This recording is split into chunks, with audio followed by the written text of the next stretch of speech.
தமிழர்களுக்கு துரோகம் செய்யாதே. ராஜபக்சே வெட்டி அடிப்போம்.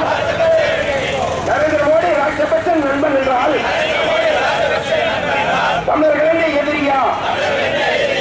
விரட்டி அடிப்போம், விரட்டி அடிப்போம்.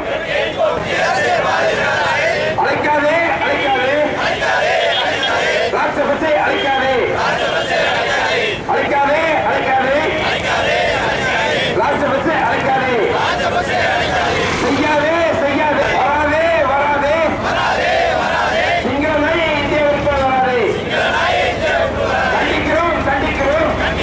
கண்டிக்கிறோம், வன்மையாக கண்டிக்கிறோம். ராஜபக்சே நரேந்திர மோடியை கண்டிக்கிறோம். தமிழர்களுக்கு துரோகம் செய்ய பாரதிய ஜனதாவை கண்டிக்கிறோம். தமிழர்களுக்கு துரோகம் செய்ய பாரதிய ஜனதாவை கண்டிக்கிறோம். இந்திய பாரத திருநாட்டின் பிரதமராக பதவியேற்கும் பாரதிய ஜனதா கட்சியினுடைய நரேந்திர மோடி அரசு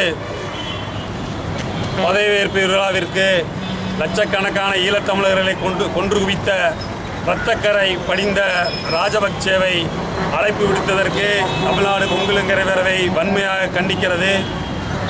காங்கிரஸ் கட்சி செய்ய துணியாத ஒரு நிகழ்ச்சியை பாரதிய ஜனதா கட்சி துணிந்திருக்கிறது.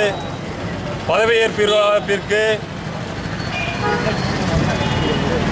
விழாவிற்கு நரேந்திர மோடி ராஜபக்சேவை அழைத்ததன் மூலம் பாரதிய ஜனதா கட்சியும் தமிழர்களுக்கு ஒரு எதிரான நிலையை எடுத்திருக்கிறது.